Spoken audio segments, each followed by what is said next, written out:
Salut, alors ici c'est Jean-François pour Sentier du Bonheur, la chaîne du bonheur, la chaîne pour avoir une vie pleine et entière, la chaîne pour avoir une vie pleine de sens. Alors aujourd'hui je voulais faire un petit hommage à Pierre Rabhi parce que Pierre Rabhi est souvent malmené par les médias, parce que Pierre Rabhi est souvent, on va dire, critiqué.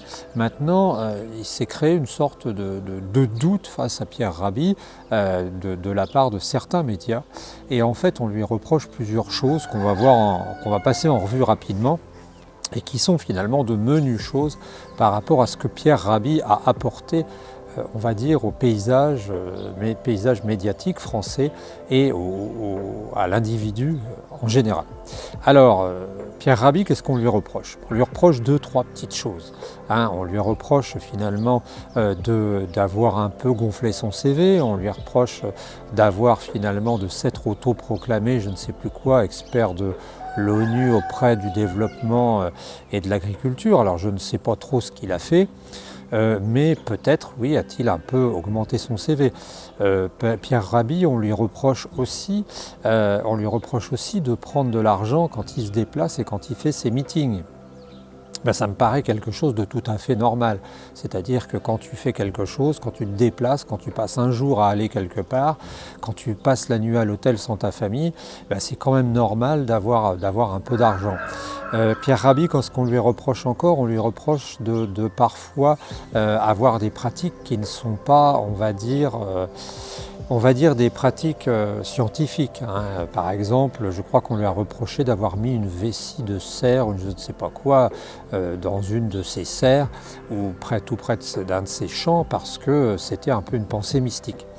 Et puis ce qu'on lui reproche aussi finalement, c'est qu'il n'est pas maître, il n'est pas super, il n'a pas fait ses preuves complètement en tant que jardinier, en tant que paysan, etc.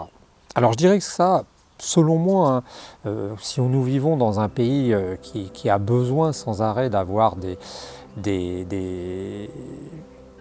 sorte de perfection, il faut être sans arrêt blanc et ne pas avoir de tâche, absolument aucune tâche, eh bien Pierre Rabhi, c'est vrai, a peut-être quelques petites tâches.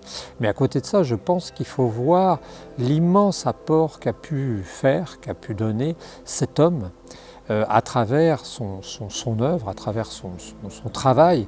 Et selon moi, le principal apport de Pierre Rabhi, ça a été de redire à l'homme qu'il était vivant, et redire à l'homme qu'il était organique, redire à l'homme qu'il n'était pas un être social, pas nécessairement. Parce que dans notre vie, dans notre manière de fonctionner, nous avons deux parties selon moi. Nous avons une partie qui est l'être social, ce que vous allez faire et montrer à vos collègues, ce que vous allez montrer à votre mère, ce que vous allez le maire AMAIRE, ce que vous allez montrer aux personnes qui vont vous côtoyer dans la rue. Et puis vous avez aussi la partie intérieure, la partie personnelle, et ça c'est votre constitution fondamentale. Et sauf erreur de ma part, eh bien nos corps, nos organismes sont issus de cette époque des chasseurs-cueilleurs tout de même, d'il y a 10 000 ans, et nous avons conservé certains besoins, certaines envies. D'où la différence que Pierre Rabhi fait entre l'individu hors sol et l'individu plus proche de la nature. Alors, bien entendu, ça conduit à une sorte de forme d'idéalisation de la nature de la part de Pierre Rabhi, ça conduit à une sorte d'angélisme, et c'est vrai que c'est un travers de la forme, mais je crois que c'est à voir en contrepartie de l'énorme violation qu'on a fait de notre vie en nous forçant à vivre une vie qu'on va qualifier d'urbaine, en vivant une vie moderne. Alors oui, encore une fois, nous avons pu profiter de manière très importante des progrès de la science. Oui, nous avons des égouts quand même qui évacuent ce que nous utilisons, l'eau que nous utilisons. Oui, nous avons des toilettes qui ne nous permettent plus, heureusement, qui nous évitent d'avoir des contaminations. Oui, nous avons une santé qui nous permet quand même d'être soignés. On peut faire une radio, on peut faire des IRM, on peut faire des scanners, on peut avoir des antibiotiques. Mais à côté de ça, eh bien, nous sommes tombés dans une sorte de folie, de vie moderne, de vie artificielle, qui fait que finalement, eh bien, nous sommes totalement pris dans un mode de vie qui n'est plus un mode de vie qu'on peut qualifier de naturel et organique. Et c'est ça qu'a voulu dire Pierre Rabhi, c'est ça qu'il exprime, c'est ça qu'il explique, et c'est ça pour lequel on doit être redevable, lui être redevable, et pour lequel on doit le remercier. C'est de nous avoir dit dans une société qui n'est qu'artifice, dans une société qui n'est que organisée vers la publicité, organisée vers la promotion de produits qu'on doit acheter. Ce qui est merveilleux chez Pierre Rabhi, c'est qu'il a été capable, par sa poésie, par ses qualités humaines, sa voix, son charisme, il a été capable de nous transmettre quelque chose de merveilleux qui est de nous rappeler notre humanité, hein, au sens large, de nous rappeler je ne sais pas si on dit organicité, notre organisme, hein, oui, voilà, notre organisme à deux points de vue.